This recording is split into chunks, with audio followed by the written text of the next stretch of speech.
welcome to the Lit Ladies Lounge. I am J.R. Mason. And I am Olivia Linden. And today with us we have Ashon Ruffins. And we are very excited today simply because Ashon, we've been celibate for a good long while and you're about to take our virginity. You are our first. You didn't even let him warm up a little bit. No, we're not warming you up. You are our first male author on Lit Ladies. Okay. And you are our first horror author. So you're taking our virginity today. And this is going to be, hopefully it's good. And hopefully we can go smoke a cigarette after this. Sounds good. I think I can handle it. Okay, can handle two women. So welcome. Tell us a little about yourself and your writing. As you said, my name is Ashon Ruffins. I've been an author for about 3 years now. 2 published books. Love the horror genre. I feel the best ways to learn about life lessons is through events of trauma. I'll put it that way. So, and I think it's real entertaining. But yeah, I live in New Orleans, Louisiana, home of the mystery and the occult. A lot of special things go on in this city. I'll put it that way. But yeah, and I'm excited to be here, especially when I found out I was going to be the first male guest of the podcast. And you got that deep voice too, so right? Hey, look. There's an audience to that voice. Yes. I was told I should do my own audiobooks, but I don't know if I'm ready to do that yet. Why? Well, I will definitely listen. So maybe you should think about it. I consider it, yeah. Yeah, you don't sound like no bitch. Nah. So what is it that got you into horror specifically? Because you were going in, like, I read about a banshee, I read about like this beast dude, and I'm looking forward to the 3rd book to find out what sort of supernatural situation is happening there. Horror in general, what got me into horror? Scary stories to tell in the dark. Book, I read it when I was about 6 years old at the library. It was in an elementary school. I was kind of surprised that they even had those type of books there. So I read it, fell in love with it, read it repeatedly, and then I started watching horror movies, from Jason to this one movie called From Beyond that pretty much traumatized me for life. It's a lot of body horror in it.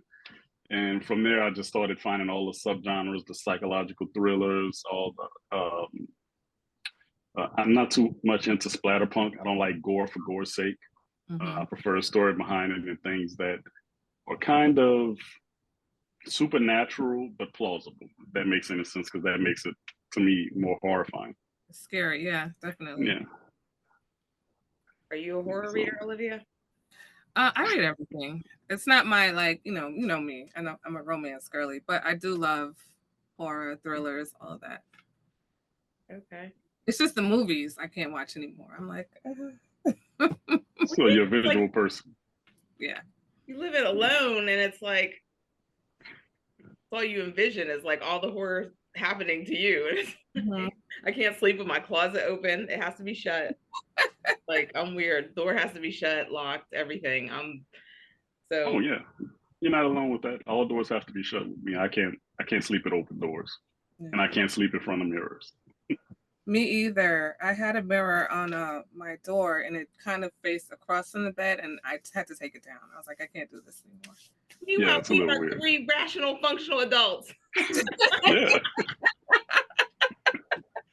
Listen, if you know, you know. Right. So we blame people like you, Ashon. If people like you weren't out horrifying us in books and movies and television shows, we would be normal and could sleep with the closet cracked and the mirror on the wall.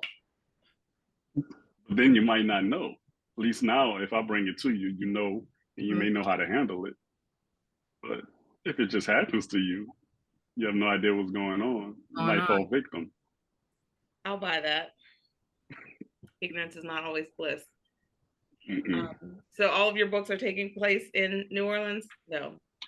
No, the first one did. The Sin of a Broken Man took place in New Orleans. The second book took place in small town in Tennessee, and the third is gonna the finale for that series, the Uncovered Darkness series, is going to take place in New Orleans. Oh, you're back to New Orleans. Yeah, okay. Bringing it back home. Now, was New Orleans a motivating factor for you in writing the horror, or did you just use it because that's where you lived and knew? Well, it was a motivating factor because of the history. If you know anything about New Orleans, the history of vampires, you have the New Orleans axe murderer, Madame Lalaurie, the French slave owner. Then there's a lot of ghosts that kind of haunt the history of the city, starting way back in the 1600s from the slave trade.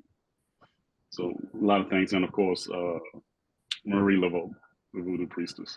Yeah. So there's a lot of famous tales there. But so there's so much fodder to pick from within the city. It was the perfect setting for me. Now, have you experienced any of this type of supernatural stuff in your life? I have. Matter of fact, I posted one video on TikTok, a stitch, where I was about 15 years old, because this is the one that sits out the most to me. I was about 15 years old. I was out, playing basketball and football all day. There was a lady who stayed in a 4-complex apartment. She lived in, there was 2 on each side. So she lived in the one to the back on the right.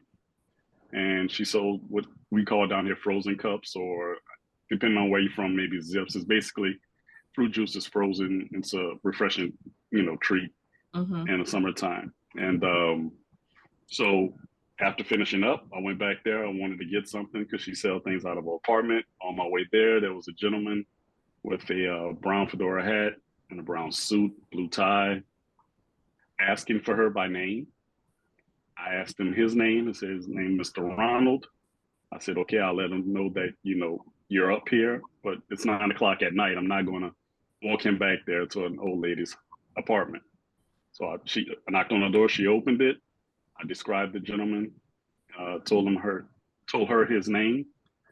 And she said, what you're describing sounds like my husband. We buried him a couple of years ago. And his name was Ronald as well. So I kind of looked back to see if he was still standing out there, and he was gone. Ooh. And that freaked me out. And when I did the TikTok, that was the first time I told it to anybody. I don't know, maybe 15 years. Because it still gives me the creeps. So you had to come on here and give us the damn creeps? I got to give you the full Monty. Look, I could have done without all of this, okay? This is almost 100 years old. I know some people that died. I'm all paranoid now. Oh my gosh. Well, if you haven't seen anything yet, you're lucky, because I told you about my house. So yeah, but I feel like my cat is seeing it because the cat be looking. But you said you saw it. I saw it. Yeah, yeah. Animals and children see way more than we do. Yeah. Except Olivia, because she's all in tune with the spiritual and stuff. I hear more things. I don't really see anything, and I don't want to see anything. So I make it very like, I don't want to see. But my house, I mean, everyone, this is my grandmother's house that we all kind of grew up in, and all the cousins have seen this man that I didn't think of it this way, but my cousin described him as looking like Abraham Lincoln. So he's a very tall man. I just saw a tall figure with a smile. I didn't really see like clothes or features or anything. My cousin saw the hat, said he fell out of my grandmother's closet one day when he fell out. Okay. Fell out. Yeah. My experience, 2 times. I was in the kitchen with my older cousin. We were cooking something. And we both, like, the way the house is, the kitchen is here, and then down here is a bedroom at the back of the house.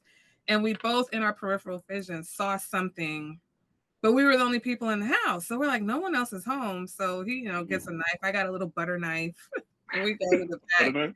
Butter knife. What am I going to do? I'm going to So we go back there, and a coat that was hanging up on the back of the door was like sprawled across the bed.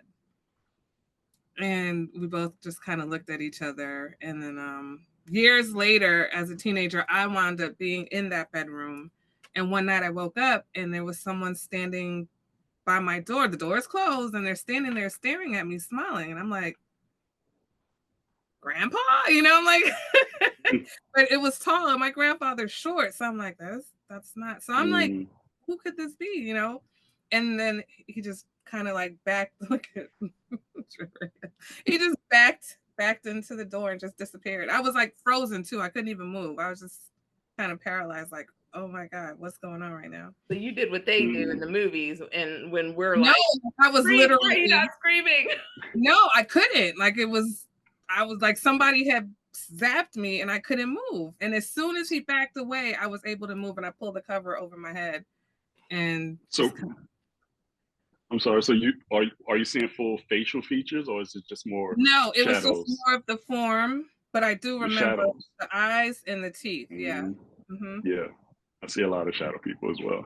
Ooh. Not to say I'm nuts, but I see shadow people sometimes. Like currently in your adult life? Yeah, currently. A lot of things moving out of my peripheral vision, shapes and stuff like that. You'll turn your head, you'll see it for a moment, it's gone. And you just, you chalk it up to your own paranoia or just being, seeing things, and you just move on. But it happens way too frequently sometimes, And so you're choosing to live in Louisiana where all this stuff is happening. Well, he clearly enjoyed this. Yeah. So is this like going to be the topic of your next book? No, the next book is no, not this next book. The next book. Wait. Which one? The fourth one? That you're gonna write after this one that's coming out. Oh, that one's a revenge tale. That one's a novella.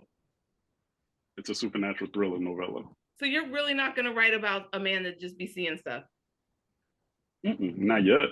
I have a couple of things planned out, but it'll be zombies after the supernatural thriller. Okay. Eventually I'll get there. Ghost tales are hard to tell because so many people have told them in so many different ways. Yeah. It's hard not to be still with it. So I have to find a unique angle, to try to make my book stand out. And some sex. And some sex? It's hard to fit sex in a horror story. It's not. Unless I make it a succubus. See, look at that. Look at us. We brainstorming already. A solution. Exactly. Because I was literally telling Olivia, I was telling her about the first book, and what's the detective's name? Nope. It's not Nola Mayor. Oh, it is Nola.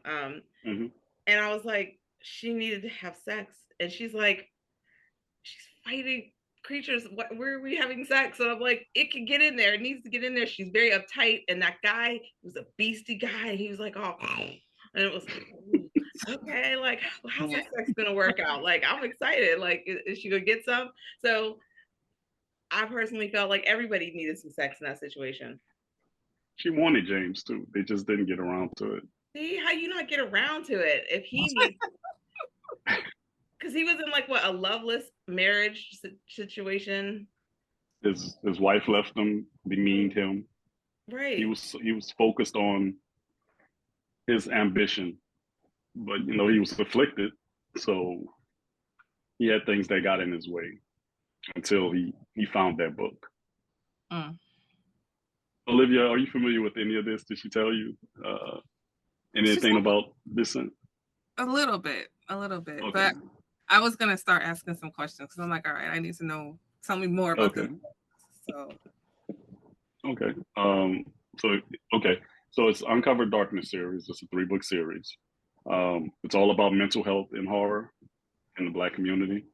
I try to make it as relatable for everyone, but the first book deals with depression and anxiety in men. You know how sometimes we could be a little stubborn. I don't know if you've heard men can be stubborn, and we don't always want to get the help we need. Sometimes it's to our own detriment. So this book is about James Corbin. He's a high school history teacher. He's very ambitious, but he suffers. And through his research, he finds something called the Book of Blood. And this book opens up things to him, makes some promises, but it eventually pulls out everything in him that's not so kind. Darkness. Yes, a lot of darkness. And it actually pulls back the veil so everyone in the world knows now there are things that go bump in the night. So, yeah. And it, the cop who is like investigating all of the stuff, there's like a whole kind of religious aspect to it. But her faith is like, nah, but kind of like, this can't be possible. So she's all conflicted. She don't know what to do with her life. Yes. Nola Mayor, she's the protagonist for the entire series. She's a Catholic that was kind of pulled away from the church based off of some things she's seen and experienced.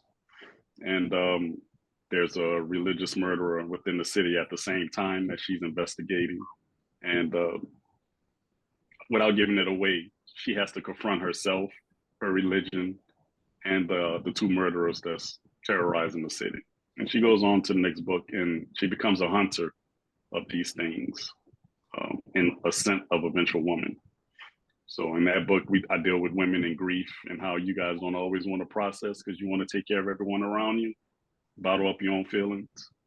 So she has some traumatic events, and her behavior becomes a little erratic. But she has to put it all aside to deal with the problem at hand, which is a banshee that's terrorizing the small town. Wow. And I felt like she didn't need to put it all aside. I felt like she needed to put it all on him. Oh. Yep. In front of the fireplace that night. I was like, okay, they're gonna do it. They're gonna do it now. He's gonna finally give me this sex that I've been waiting for 2 books. Yeah, there was about 2 pages worth of sex that I had to take out of there. That I decided to take out. Oh, so a little graphic too. Oh no. Look, yeah. Why would you do it? Just because beta readers. I'm like, your beta readers are hot garbage. Look. Because I'd have been sending you samples like, hey, add some of this and add some of this. He could put his finger in the ear. Yeah, they got kind of dirty with it too. But now see, now you just messing with her. I told her some of the things that was in it, but they said it just didn't fit. They kind of pulled away from it, especially since it was toward the end of the book. So, but that makes sense. She needed it after all of those. Excuse me. Bless you. All that drama and everything. It's like we need the release. Like, yeah. Olivia, there's a character named Charles who showed up in book 2. That's who we're talking about. He's also in book 3, and they're together. So he's been taking care of hers. In the book, or is it implied? Why are you giving me that face? It's implied. So far, it's implied. I don't know what. Unless it's in the book, she ain't gonna be happy about it. So. I know. That's why he didn't let me beta read, because he knew I was gonna be like, add sex here. Well, book 3 isn't finished yet, so if you want a beta read, I can get it out to you once it's done. Hell yeah, I want a beta read, because you know I'm good for leaving a review. I will leave a review. I'll leave a video review. You know I do my thing. I am a supportive author friend. She sure does. Yeah, she does. Yeah, that I definitely can too. And I enjoy her work as well. Some of those things kind of made me blush. Oh, so, Stolen Pieces? Yes, and Stolen Pieces, yes. Yeah, he sent me a message like, this chapter is big eye emoji. Like, right. And he didn't even get the book 2 yet. Chapter. I haven't started reading it yet though. Yeah, it gets a little naughtier in chapter 2 or in a lot. Is it? It's different. Yeah. Well, because of how the first one ended, you know, so now that, you know, that situation. So that's why.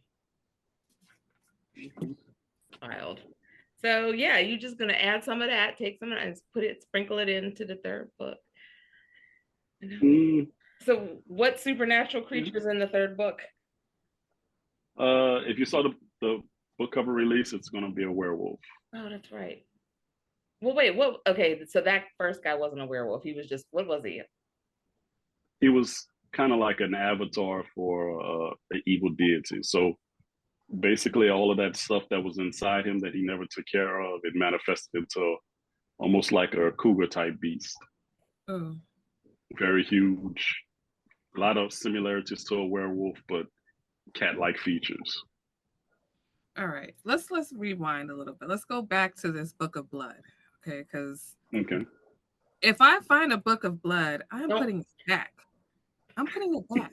I'm not opening it. I'm not.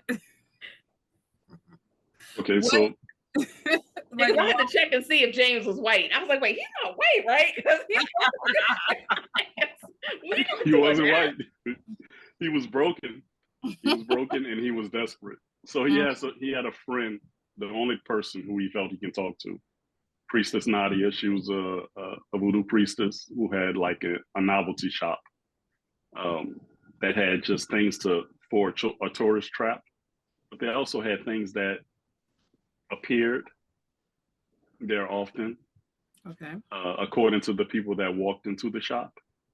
So when James was at his lowest, he walked in and this book appeared on the shelf, and it was there for him, and it was bound by dead ancient skin, and they had some interesting things in there that would lead to his ambition of being published coming through for him. But it opened up some other doors as well. A Black person opened up a book made of skin, is what? Yes, he's a historian. So where did you get the idea? Where did the idea from this book come from? Which part? Any of it. Well, any of it? Yeah. Okay, so the mental health is kind of a special topic for me. I'm a veteran.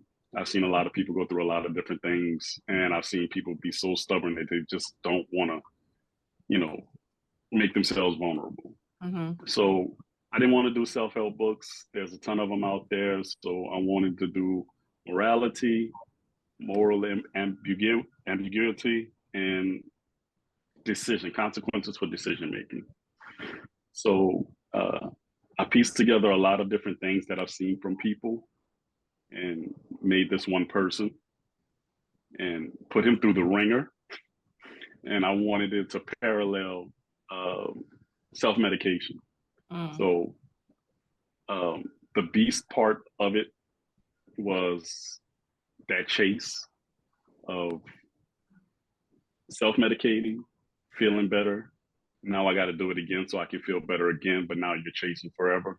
And I don't know if she picked up on it, but it was a parallel to every time he turned, he wanted to feel more and more powerful, and he wanted to extract his revenge on the people that hurt him in life without fixing himself first. So, and I needed for Nola, I needed something to help her confront. So it was two roads that's meeting in the center. So there was another guy who was performing murders based off the Catholic religion, and she had to confront it. Are you Catholic? So it all came to it. Am I Catholic? No. Okay. I grew up Catholic, but I'm not Catholic anymore. Okay, go ahead. So, but yeah, that's where I got the ideas. I knew I wanted it. For James, I wanted to be a change within him that actually manifested on the outside. For Nola, I wanted it to be a change within her where she had to confront. And she's going to be confronting all throughout the series, especially when it comes to, she had to confront in book 2 when she had the tragic incident, without giving too much away. And she's going to be confronting in book 3, because I don't know if you remember, JR, that her parents died.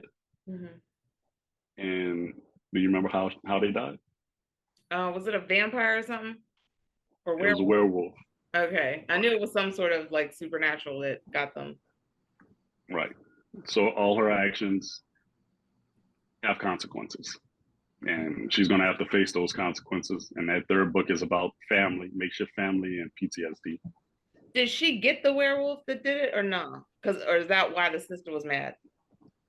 That's why the sister was mad. She never found it. She never hunted it down. And she had some phone calls at the end of book 2, if you recall, that was kind of baiting her.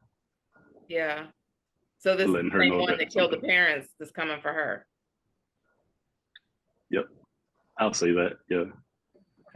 Maybe. No.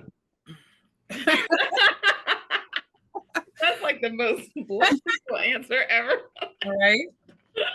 So, okay, so I understand, you know, the whole mental health aspect, but what made you say, okay, I'm going to take mental health and mix it with horror? You know what I'm saying? Like, that's consequences. And the Catholic Church. We're mixing Catholic Church. Like, all of this is very intricate, you know, as you're talking about some of these characters, I'm like, okay, this is not just things you can make up, you know? You don't think so? I mean, well, I've seen a lot. Yeah. I've been through a lot. Life is in black and white. It's a lot of gray. So, and I do believe, I'm a firm believer of actions have consequences, whether they're positive or negative. Mm-hmm. You have to steer yourself. You have to navigate through life in a certain way. Otherwise, there's collateral damage everywhere. And what if sometimes that collateral damage is of the supernatural nature? Now your consequences for your actions are heightened, a little bit higher, and there's more at stake. So it's just life lessons and decisions that we make every day. And I just decided to add my fun to it and kill a lot of people. Okay, now that's fun. I can relate to that. I'll take that. Yeah. So prior to this, you know, is this your first foray into writing, or were you always a writer and just decided to publish with this book? Wasn't always a writer. I was always told I was a good writer, and throughout school, never really thought about writing a book.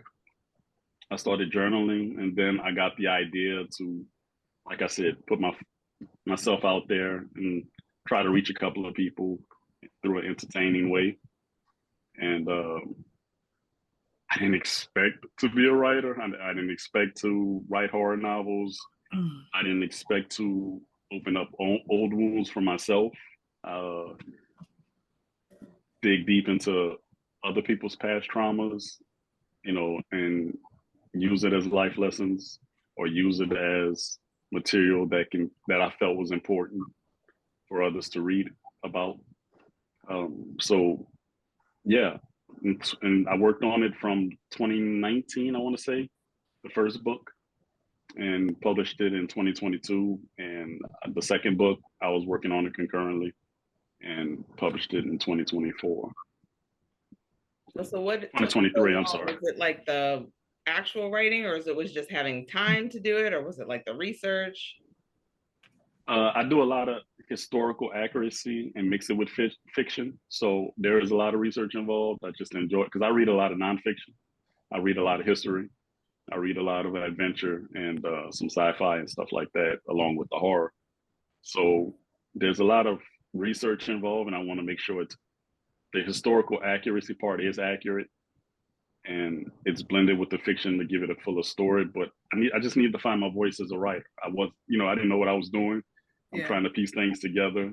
So I'm doing a lot of reading, trying to figure out what my style is, what's the story I want to tell, how many different aspects I want to have inside a book. And it just took me a while to get the first one. But once I got the first one, the second one came pretty easy to me. Yeah. Because it was very well written, and all of the Catholic information. And I ain't gonna hold you. Look, when I started reading it first, I was like, oh gosh, it's gonna be about the church. What am I gonna do? Because me and the Lord, I don't know, we're not as tight as we used to be. So I started reading, and I was like, okay, just keep going, keep going. And then the next chapter was like, okay, now we're unaliving everyone. I'm like, okay, here we go. So, but that's just me. I have an attention span of a 7-year-old. So, but if anything can hold me all the way through, then I'll automatically give you 5 stars.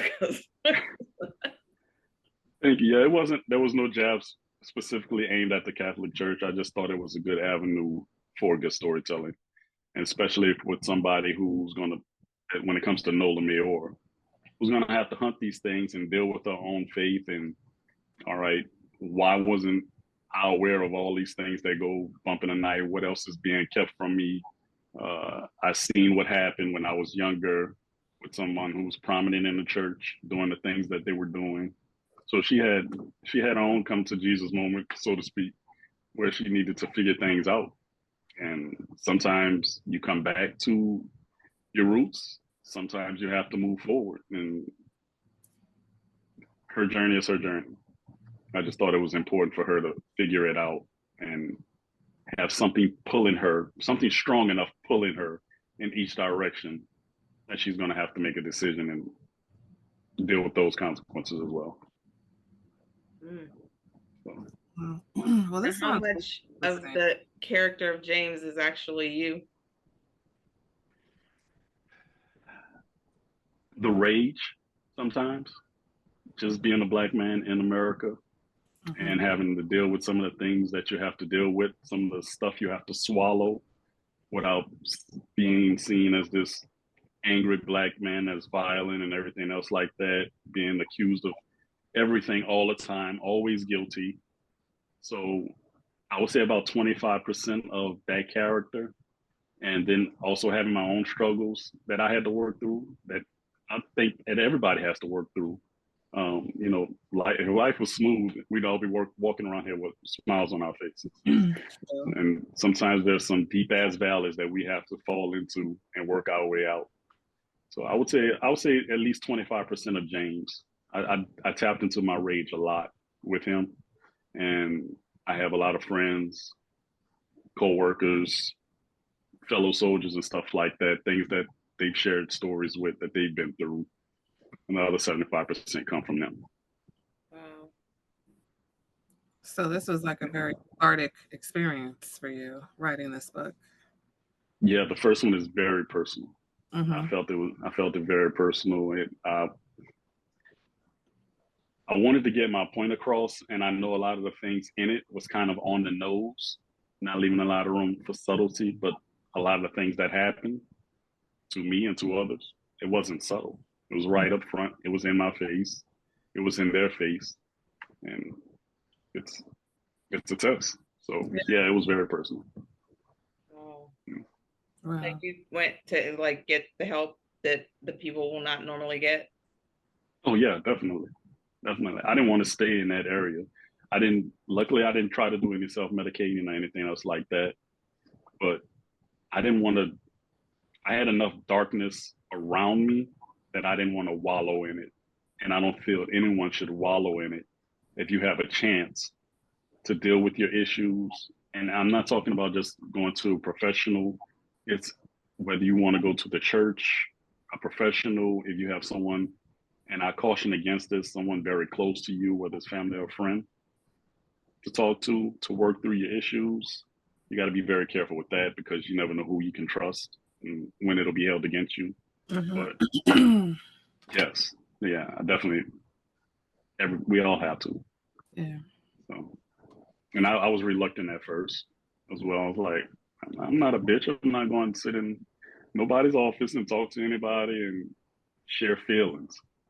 But meanwhile, I got smart bitch quick. is the one who's not doing it and says, I don't need it. No, you're the bitch. Like, go to therapy. Right. That's the real You're actually being more weak. Yeah. Dealing with it and probably taking your shit out on other people around you, hurting other people around you, instead of dealing with your own issues. So, yeah, I figured that out really fast. Good. Thank God. Totally true. So, I'm just still fascinated by the whole concept of this. So, tell me, I know you said you weren't technically a writer prior to this, but what was your writing process like for your first novel? There was a lot of fly by the seat of my pants outside of the stuff that I researched that I knew I wanted to be a part of the book, the elements I knew. So it was just a matter of getting it out for me. I tried to outline the chapters and everything, but every time I tried to make characters go in a certain direction, it just wouldn't flow that way. It didn't make sense. Some of the decisions that they were supposed to be making. But for me, it was just about, once I got about halfway through, then I actually stopped, went back, reorganized, and started moving chapters around. It was kind of chaotic, my first one. But now I actually have each chapter, I get the characters outlined, I get their backgrounds together. So I actually have like a database with them from elementary, basically, as a child, all the way to where they are in a certain point in their life. And then I organize how I want the chapters to flow in order to keep a certain pacing so people stay entertained. Yeah, because it helped me the whole time. I wasn't like, oh my God, here we go again. Like, what's happening? Like, I was, Right. I was held. Who did you like? I know the question I'm trying to ask. Okay, so the first book, the male issues, relate, but now we're dealing with women issues in the second book. So, who were we basing this on? Like, did we talk to some people? Did we like, what type of research were you doing to handle our issues?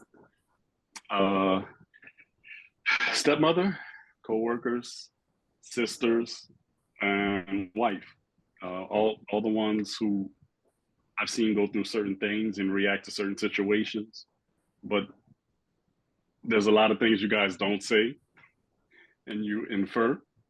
So I had to ask some probing questions to a lot that made them uncomfortable, and had to kind of come face to face with what I was asking them, getting more whys and instead of the hows, because I already knew the hows.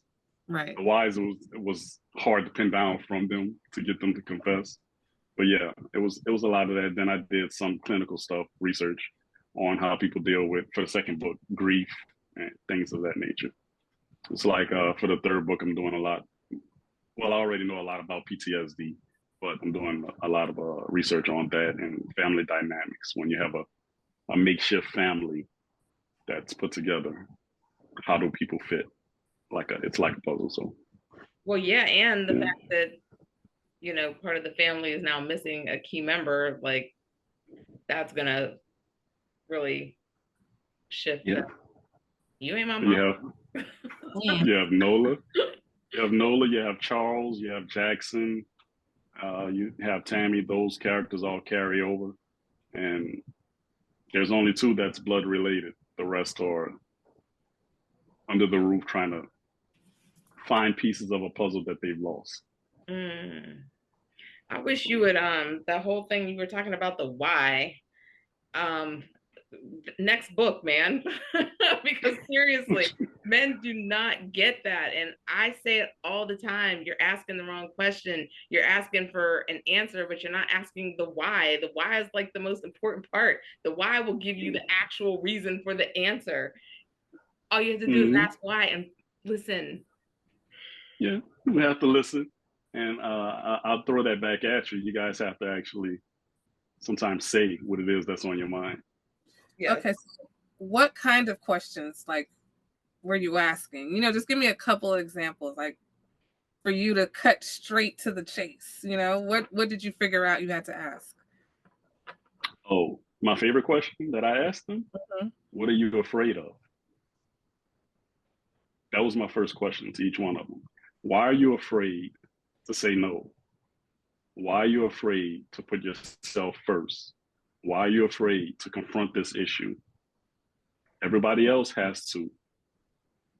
Let's go with a death in a family. Okay, let's go with two sisters, since it's relative to the books. If a parent dies or a spouse dies, and a sister, the person whose spouse died, let's go with the spouse, is not confronting it because they're too busy worrying about either their siblings or a child or something like that. What are you afraid of that you can't go through it with them out in the open? And so they started giving some of their fears. And a lot of it is the same. They wanted to be seen as strong. They wanted to be seen as dependable. Mm-hmm. They wanted to be seen as that sounding board that that child or that sibling can rely on. But at the same time, you're talking about days and months passing and you're not dealing with yourself, or you're dealing with it in the dark, behind closed doors. So it was, what are you afraid of? And why won't you put yourself out there? Why won't you open your heart in a certain way for others to see? And I just think it's mostly from past hurt from a lot of people. So I mean, and I think, sorry, go ahead. no, I was just about to say, if men and women actually communicate like they should, they'd realize they go through a lot of the same things in the same way. And I think where you know, your family, how you were raised, a lot of it has to do with that, because a lot of women aren't given what we call now a safe space to express their emotions growing up, you know? So like, I have someone in my family, you know, when we do the work. So I've done the work for myself, right? I've done the work, and I never wanted to be what I saw growing up, you know, because I saw a lot of people who, whether they were friendly or nice or helpful or whatever, weren't very emotional, weren't very, you know, open when it came to that. And I'm a very emotional person.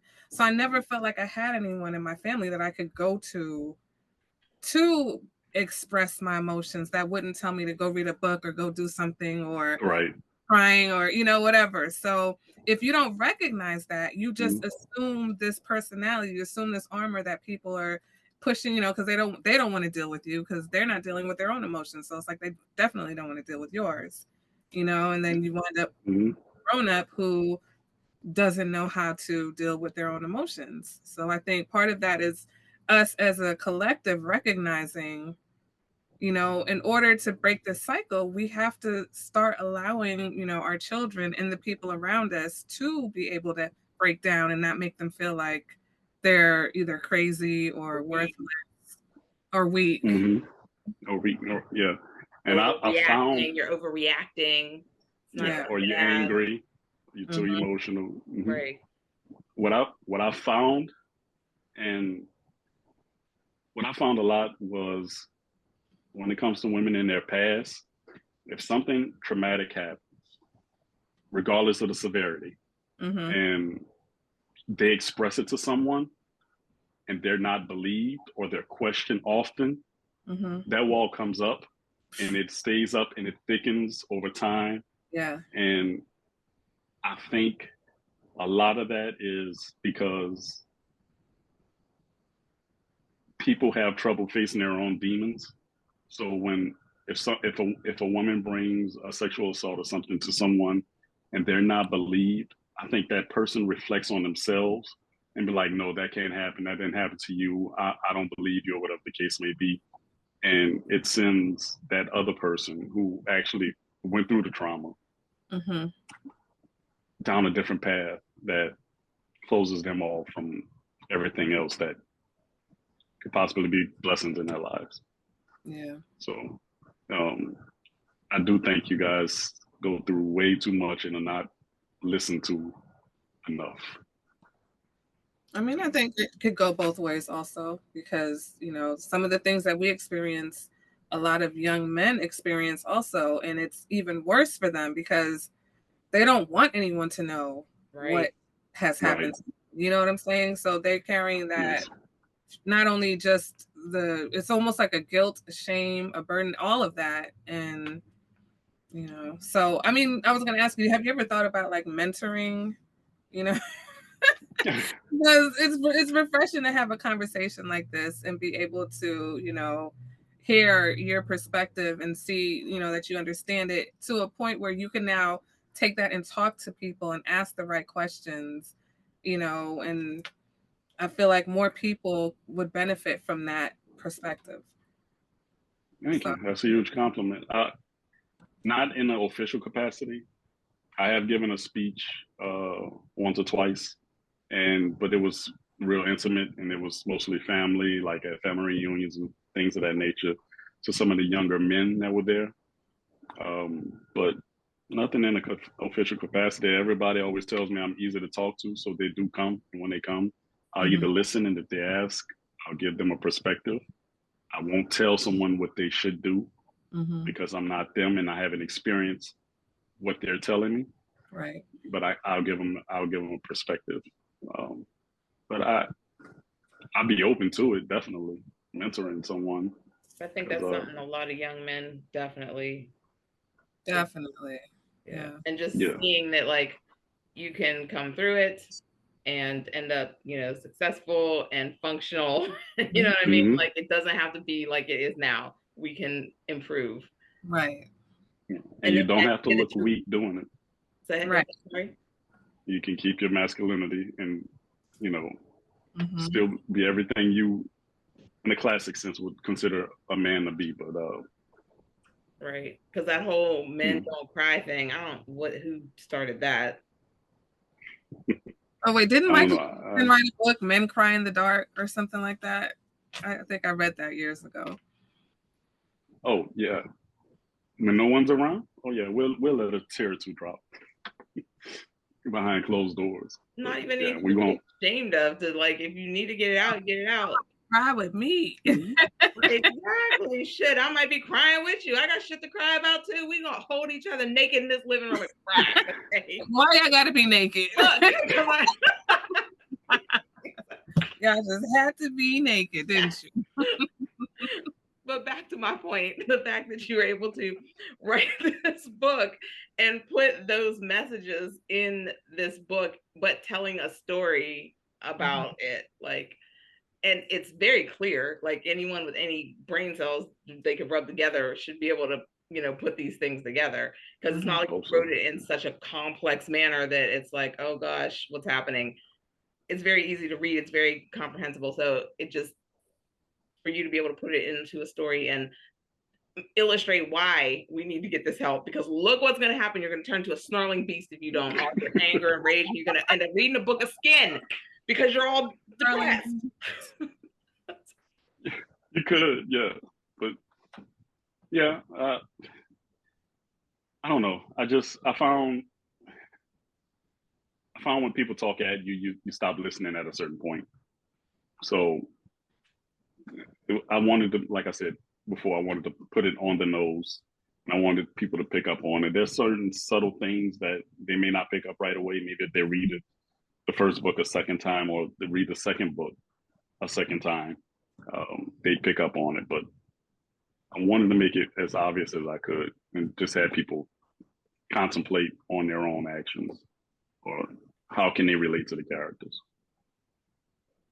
Now, with you being down there in New Orleans and it's all spooky, because I went once and I was like, yeah, I never need to come back. Not all spooky. It's pretty spooky. Yeah, because there was a psychic down there and he did a really good job. And I'm like, is he following me? Like, how's he know all this? Like, it was just creepy. I don't know. And I went down there to put a curse on my boss. That was the objective. I was like, we're gonna go to New Orleans. I got her hair and everything, because this bitch would come into my cube. She's probably watching this podcast, and she would like comb her hair, and she's leaving her DNA all over my floor. I scraped that shit up, put it in a Ziploc baggie, and I took the shit down in New Orleans with me. And I was like, hi, I'm here to put a curse on my boss. And the lady, the not priestess Nadia lady person, she was like, look, just letting you know, we can do this, but you put some evil out there, it might come back to you in a bad way. So, and I was like, I'm glad she told you. Yeah, but I was all bent out of shape. I went all the way to New Orleans to put a curse on this bitch, and you gonna tell me I can't put the curse? Okay, I see you. Believe this. I'm cutting all of this out. You can't cut it out. You can't cut it out. The point is, so I didn't, and I wasn't trying to hurt her. What I wanted to do was make a voodoo doll, right? And I wanted to put like a little job application in his hand and then leave it at another like business, and then it would like, and she would go away, and then we could all be happy. That was the point. understand me. She was right. You open up a door goes both ways. Okay, but that wasn't a painful, angry door. It was just we want to push her out the door and down the steps on fire, maybe a little. You cannot affect somebody else's free will. Cannot do it. Well, the point is, I left the store. I threw her hair in the trash, and I didn't put a curse on her. I came home like a normal human, but I was super bent about it. Sound like you got a subplot for stolen pieces. That sounds like a story right there. No, I did not put that in confessions. So y'all know we weren't gonna do that. All right, so before we wrap up, I have a question. I see an award. It says finalist or something behind you. Oh yeah. What's going on? What you?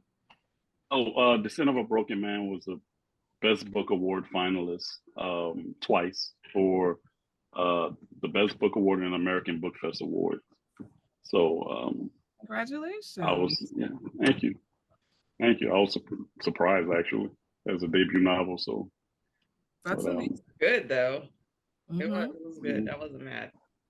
And I have one last question before you go. When you were talking about at the beginning of the podcast and you were like, horror movies inspired me to kind of do this. Which horror movie traumatized y'all the most? What's the one horror movie that?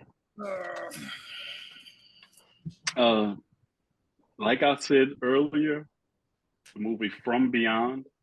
So it basically was a sci-fi horror about frequencies, and then they opened up this doorway to another dimension, and they had these things that altered people's bodies, and it kind of stretched this one guy out, and another guy had like a snake coming through his head, his forehead, and it was wiggling around, and he had it. Yeah, it was body horror, and I can only watch that movie once, and it took me 20 years to revisit it, and I was still freaked out by it when I watched it again the second time. I've never seen it. Yeah, it's weird as I don't know. Can I curse? Weird as fuck. Sure. Yeah. I don't know. When I was little, they didn't really like Nightmare on Elm Street kind of was like, oh, we can't go to bed. But I think it wasn't until movies like Saw came out that's when I was like, oh no, because like you said, that could actually happen, so I was just the like gory stuff. That's what had me like, oh, this is it, no more for me. Yeah, I remember when I first saw I was like, oh, that was the dopest movie ever. I was like, this was so cool. And I took my mom to see it, and she was like, oh, and she was horrified. And I'm like, why is she so bothered? This was so cool. And then like the way he just got up at the end of it, like he was there the whole time. That shit was crazy to me. I was like, what twist? And then I saw 2, 3, 4, 5, and then I was like, okay, this is getting a little out of hand. It was just gore for the sake of gore, Yeah, and they're like, find the key, or the whole face was not like, wait, what? Right.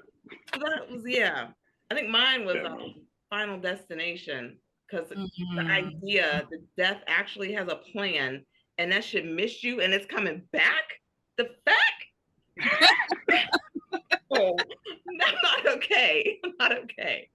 And so gruesome too. It's like I can't even just die in my sleep. You want me to get impaled by right? Exactly. Truck, tree, or whatever. Right. I was just about to say, I think Final Destination 2 traumatized this whole world, because everybody knows that trucks and with the laws. Those laws. Nobody drives behind those trucks anymore. Never. Oh, I won't get LASIK. They were like, oh, we can do the LASIK. No, the fuck you can. I think Final Destination, what is it, 3, 2, 3? I don't know. I'm straight. I think it's 3. Yeah, I'm good. I'm gonna have these glasses and these contacts for the rest of my life until I die. No. That is it. Mm-hmm. Well, this has been really fun. I'm excited to read your series, and I look forward to what you got coming next. Okay. Yeah, the third book, Crescent, Blood Feud, it'll be released either in October of this year, or I may push it back to February of next year, because I think I want to go through it a couple more times and really nail the third book in the series. I thought that was coming out next month. Oh no, it's not, the first draft's not even done yet.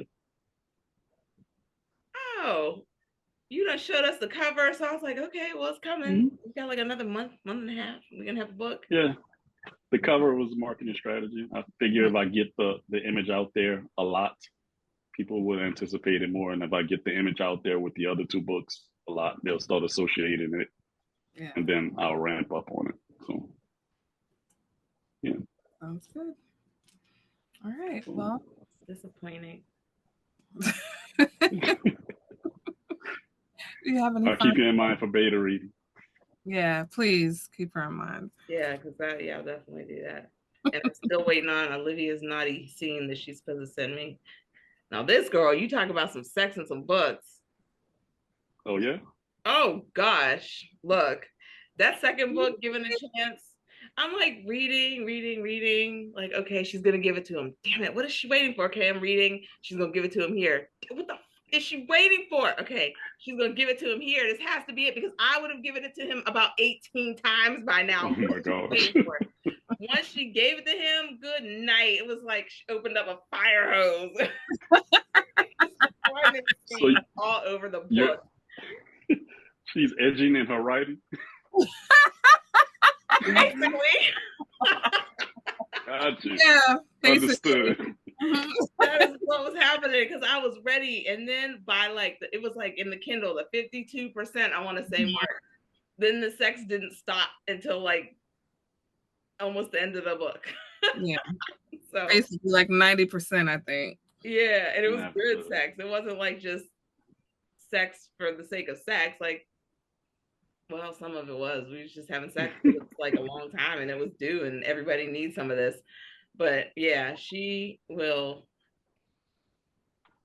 I'll have to check that out. I'll read romance, so I'll check that out. Yeah. Definitely. Give him a chance. She gave him a chance, you know. I was ready to give him a lot of chances. Look. Sometimes all you need is that one chance. That's it. That's all he needed too. He's been trying for years. He was like, all right. Yeah. Meanwhile, I'm trying to find one man who will try for a week. We're out there. What you mean we're out there? So you are all married. What you talking about? We're out there. We're out there. Other guys like you out here. There are other guys like you out there married, trying to get in here. I didn't say me specifically. I said we are out there. Other guys who are like-minded like me are out there. You need to corral. You guys are twisting words around. That's not cool. I know. I just said you don't know what it's like out here. I didn't say you. I just said you don't know what's going on. It's scary out there. Probably scarier than your books. Oh God. I don't want to know. You don't. No, I gotta tell him about the hair. I gotta tell him about the hair. This one dude, he messaged me and he was like, I have to say you have the absolute most beautiful hair. And I was thinking, oh, that's nice, thank you. And he was like, I could just imagine running my fingers through it. And I was like, oh, well, that's nice. You know, I do like my scalp massage. You know, and he's like, and snipping it. And I was like, okay. And what now?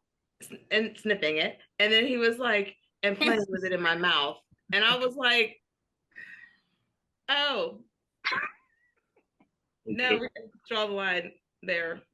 So I would date him. I'd have to buy a wig or something because you'd be eating on my hair in the middle of the damn night. Fuck. Well, I'm already scared. I'm like, fuck. Yeah, I don't know.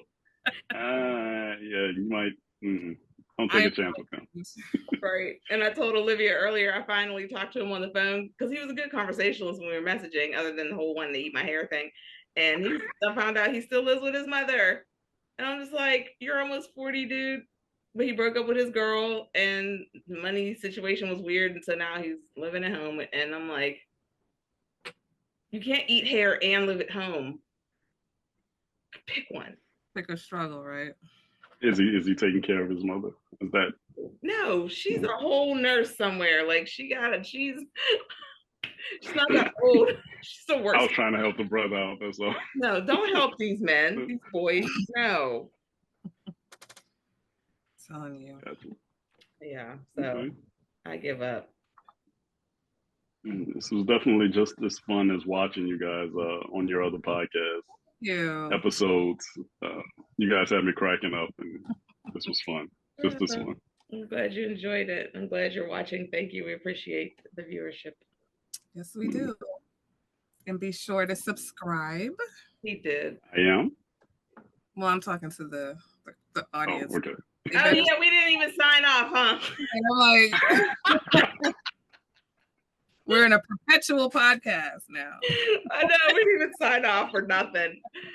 All right, go ahead, sign off, Olivia. All right, so be sure to subscribe, and we will see you at the next podcast. Oh, and thank you to That's the Fetch Spirit Wear for our lovely Lit Ladies Lounge t-shirt. Yes. Thank you. And be sure to pick up Ashon's. I said it wrong before, and now it's like Ashon's book. Yes. 2 books. Uncover Darkness series, book 1, book 2, book 3 be released.